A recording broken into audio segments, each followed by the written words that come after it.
Bonjour et bienvenue au cœur de l'Europe. C'est ici que commence un voyage qui nous emmène en Wallonie et à Bruxelles. Partons à la découverte de projets concrets en matière de cohésion financés par l'Europe et les autorités publiques. Allez, suivez-moi.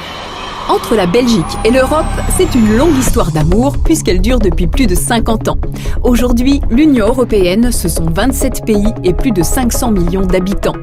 Mais la situation socio-économique des différents pays et régions n'étant pas toujours la même, l'Europe s'est dotée d'instruments financiers dont le but est de tirer toutes ces régions vers le haut, tout en réduisant les écarts de développement et en améliorant ainsi la vie de tout le monde.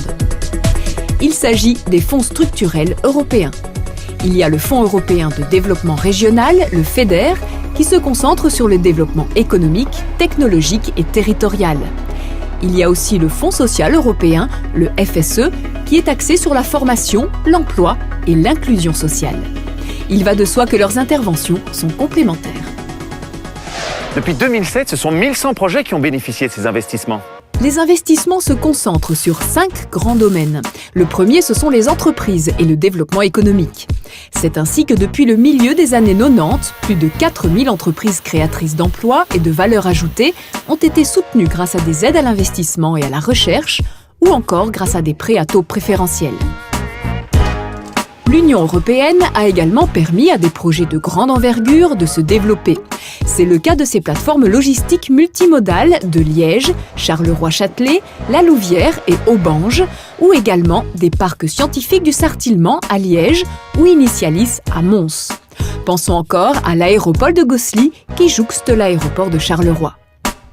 Le deuxième a une visibilité plus immédiate pour les citoyens, ce sont les actions de revitalisation urbaine, parmi lesquelles on peut citer le quartier de la nouvelle gare Calatrava à Liège, les centres-villes de Tournai, Seraing, Mons, Charleroi, Verviers ou Herstal.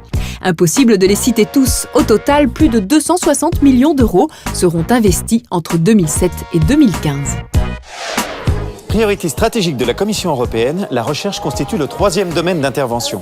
C'est pourquoi de gros efforts sont réalisés pour permettre aux centres de recherche et aux universités de se doter de matériel leur permettant de se positionner tant au niveau européen que mondial et de financer le travail des chercheurs avec toujours comme objectif de déboucher sur la création d'activités économiques.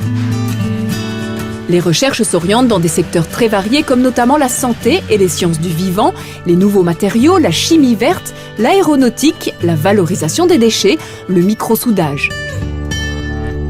Tous ces efforts seraient vains si les entreprises ne pouvaient bénéficier de travailleurs formés. C'est pourquoi l'Union européenne assure le cofinancement de nombreux organismes de formation et d'insertion. On peut aussi mettre en évidence les centres de compétences en Wallonie et Bruxelles Formation qui disposent d'infrastructures et de matériel de pointe permettant de répondre aux besoins des entreprises.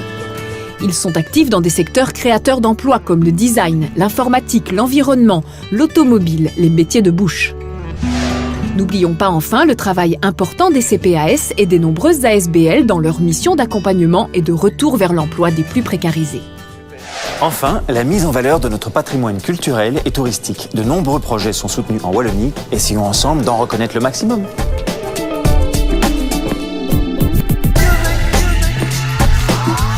Des dizaines de sites ont bénéficié de l'aide européenne pour être toujours plus accueillants. Si la population peut directement en profiter, il en va de même pour les nombreux touristes qui se rendent chez nous. Et c'est aussi tout bon pour l'emploi. Comme vous venez de l'entendre, nous profitons tous de l'intervention de l'Union européenne et des autorités publiques. L'objectif, aller toujours plus haut.